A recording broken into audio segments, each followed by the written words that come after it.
गुर्दों का फेल हो जाना या इनमें खराबी का आ जाना बहुत तकलीफ दे चीज होती है। बार बार गुर्दों की सफाई करवानी पड़ती है, यानी गुर्दों का डायलिसिस करवाना पड़ता है, जिसमें बहुत खर्चा आता है। इसीलिए कहा जाता है कि गुर्दों का फेल होना गरीब की बीमारी नहीं। एक दफा अगर आपके गुर्दे डैमेज हो जाते हैं तो उस डैमेज को रिवर्स नहीं किया जा सकता, यानी गुर्दों को पहले जैसी कंडीशन में नहीं लाया जा सकता। गुर्दों के मुकाबले में अगर हम अपने दूसरे ऑर्गन्स को देखते हैं, जैसे कि जिगर की मिसाल ले लेते हैं, तो जिगर में होने वाली डैमेज को रिकवर किया जा सकता है। और इसी तरह हमारे दूसरे ऑर्गन्स भी हैं। लेकिन एक दफा अगर आपके गुर्दे खराब हो जाते हैं तो गुर्दों में जितना डैमेज होता है उसे रिकवर नहीं किया जा सकता। लेकिन अच्छी बात यह है कि अगर आप थोड़ी सी एहतियात करते हैं और कुछ बातों का ख्याल रखते हैं तो जिंदगी भर ना तो आपके गुर्दे कभी डैमेज होंगे, ना ही गुर्दों की बीमारी आपको लाहक होगी, और ना ही आपकी जिंदगी भर गुर्दे फेल होंगे। इसलिए इस वीडियो में आपको बताएंगे कि हमारी कौन सी ऐसी गलतियां होती हैं जिनकी वजह से हमारे गुर्दे डैमेज होते हैं और बिल आखिर फेल हो जाते हैं। जब हमारे गुर्दे डैमेज हो रहे होते हैं या उनमें किसी किस्म की बीमारी पैदा हो जाती है या वो फेल होने के करीब होते हैं तो हमें कौन सी निशानियां और अलामात नजर आती हैं। इस वीडियो को आखिर तक देखना हर एक के लिए जरूरी इसलिए है कि आजकल हमारे अनहेल्दी लाइफस्टाइल के चलते बहुत छोटी एज में इनफेक्ट के बच्चों के भी गुर्दे फेल हो रहे हैं, क्योंकि जब उनको गुर्दों में मसाइल पैदा होने की अलामात और निशानियां नजर आती हैं तो वो उसे इग्नोर कर देते हैं, क्योंकि उन्हें पता ही नहीं होता और बिल आखिर अपने गुर्दे फेल करवा बैठते हैं। लेकिन वीडियो में आगे बढ़े उससे पहले Hakim Ali health and beauty tips को सब्सक्राइब करके घंटी के आइकॉन को दबा दें। गुर्दे हमारी बॉडी में बहुत सारे जरूरी काम सर अंजाम देते हैं। ये हमारे खून को फिल्टर करते हैं और खून में मौजूद वेस्ट मटेरियल और जहरीले और फाजिल मादों को खून से निकालते हैं, जिस्म से फालतू पानी को निकालते हैं, ब्लोटिंग नहीं होने देते, बॉडी का पीएच लेवल बरकरार रखते हैं और बहुत सारे जरूरी हार्मोन्स हैं जो कि हमारे गुर्दों में बनते हैं। गुर्दों के डैमेज और फेल हो जाने की तीन सबसे बड़ी वजूहात हाई ब्लड प्रेशर, डायबिटीज और गैर जरूरी मेडिसिन का इस्तेमाल है, खासकर पेन किलर अद्वियात का इस्तेमाल। गुर्दों के खराब होने की 5 स्टेजेस होती हैं। आपके गुर्दे कितने हेल्दी हैं और कितनी अच्छी तरह से काम कर रहे हैं उसका पता आप GFR टेस्ट से लगा सकते हैं। GFR एक ब्लड टेस्ट होता है जिसमें खून के अंदर कैरेटिनिन के लेवल्स का पता लगाया जाता है। कैरेटिनिन एक वेस्ट मटेरियल है, ये टॉक्सिक होता है और ये हमारे मसल्स के ब्रेक डाउन होने की वजह से पैदा होता है। हमारे यहाँ गुर्दों की हेल्थ नापने के लिए यूरिया टेस्ट भी किया जाता है, लेकिन वो इतना भरोसेमंद नहीं। गुर्दे डैमेज होने की जो पहली स्टेज होती है उसमें GFR 90 से ज्यादा होता है। पहली स्टेज में गुर्दे बहुत मामूली से डैमेज होते हैं और अगर आप अपने गुर्दों को बचाना चाहते हैं तो ये सबसे बेस्ट वक्त होता है। आमतौर पर पहली स्टेज में ज्यादातर लोगों को कोई खास निशानियां नजर नहीं आती। गुर्दे खराब होने की जो दूसरी स्टेज होती है उसमें GFR 60 से लेकर 89 के दरमियान हो सकता है। इस स्टेज में आपको कुछ अलामात नजर आ सकती हैं। अक्सर मरीजों को बार बार पेशाब आता है, पेशाब के ऊपर झाग आती है, आम पेशाब पर भी झाग आती है, लेकिन वो झाग कुछ सेकंड के अंदर खत्म हो जाती है। लेकिन जिन लोगों के गुर्दे खराब होते हैं उस पेशाब पर बनने वाली झाग 2 या 3 मिनट तक बनी रहती है। पेशाब का कलर ज्यादा पीला नहीं रहता और काफी लाइट हो जाता है, जो कि इस चीज की निशानी होती है कि हमारे गुर्दे ठीक तरह से फंक्शन नहीं कर रहे।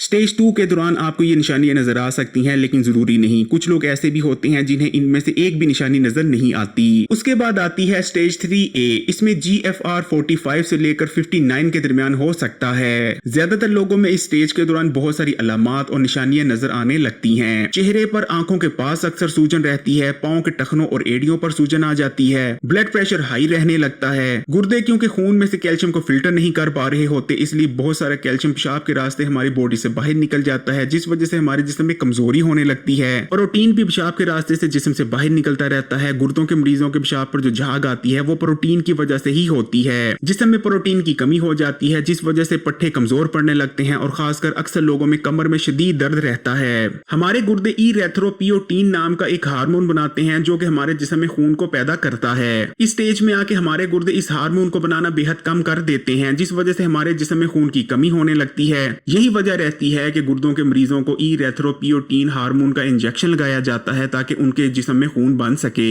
जिस्म में फास्फेट का लेवल बढ़ जाता है। स्टेज 3A को आप आखिरी स्टेज कह सकते हैं, जिसमें आप अपने गुर्दों की अगर हिफाजत कर लेते हैं तो आप गुर्दों के ट्रांसप्लांट या गुर्दों की सफाई कराने से बच सकते हैं। उसके बाद आती है स्टेज 3B। इसमें GFR 30 से लेकर 44 के दरमियान होता है। ऊपर आपको जितनी भी अलामात बताई हैं इस स्टेज में आकर वो तमाम अलामात मजीद शिद्दत इख्तियार कर लेती हैं। उसके बाद आती है स्टेज 4। इसे सीवियर स्टेज कहा जाता है और इसमें GFR 15 से लेकर 29 के दरमियान होता है। इस स्टेज में आकर या तो गुर्दों की बाकायदगी से सफाई करवानी पड़ती है या फिर गुर्दों का ट्रांसप्लांट करवाना पड़ता है। इस स्टेज में आकर ऊपर बताई गई तमाम अलामात मजीद शिद्दत इख्तियार कर लेती हैं और अक्सर लोगों को सांस लेने में भी दुश्वारी का सामना करना पड़ता है। उसके बाद आती है स्टेज 5 ये आखिरी स्टेज होती है और इसमें GFR 15 से कम होता है। मरीज के मुंह से शदीद बदबू आती है, जिस्म में शदीद खून की कमी हो जाती है। मरीज ठीक से सो नहीं सकता क्योंकि फेफड़ों में पानी भर जाता है, इसलिए शदीद सांस चढ़ता है। मरीज के मुंह का टेस्ट खराब हो जाता है, जिस्म पर खारिशें आती हैं, मसल्स में क्रैम्प पड़ते हैं और अक्सर औकात उल्टी आती रहती है। मरीज के लिए बिस्तर पर सीधा लेटना मुश्किल हो जाता है। दोस्तों खुदा न खास्ता अगर आपको जरा बराबर भी शक है कि आपके गुर्दों में किसी किस्म का कोई मसला है तो फौरन से पहले डॉक्टर के पास जाएं और अपना टेस्ट करवाएं, क्योंकि ज्यादातर लोगों में जब गुर्दे खराब हो रहे होते हैं तो उन्हें किसी किस्म की भी कोई अलामत नजर नहीं आती और अलामत तब नजर आना शुरू होती हैं जब बहुत देर हो चुकी होती है। और खासकर अगर आपको हाई ब्लड प्रेशर और शुगर का मर्ज है तो आप अपने गुर्दों का खास ख्याल रखें। और ऐसे तमाम लोग जो बहुत ज्यादा फूड सप्लीमेंट्स और मल्टीविटामिन का इस्तेमाल करते हैं या बहुत ज्यादा तादाद में पेन किलर्स इस्तेमाल करते हैं, उनको भी बहुत ज्यादा खतरा होता है कि उनके गुर्दे डैमेज हो जाएं, क्योंकि ज्यादा पेन किलर अद्वियात का इस्तेमाल दुनिया के कुछ ममालिक में गुर्दे खराब होने की सबसे बड़ी वजह है। इसी तरह गैर जरूरी तौर पर मल्टीविटामिन और फूड सप्लीमेंट्स का भी इस्तेमाल से परहेज करें। वीडियो अच्छी लगी तो लाइक करें और अगर अभी तक Hakim Ali health and beauty tips को सब्सक्राइब नहीं किया तो अभी लाल बटन दबाकर इस चैनल को सब्सक्राइब करने के बाद घंटी के आइकॉन को भी दबा दें और इस वीडियो को तमाम ही सोशल नेटवर्क्स पर अपने दोस्तों और रिश्तेदारों के साथ जरूर शेयर कीजिएगा।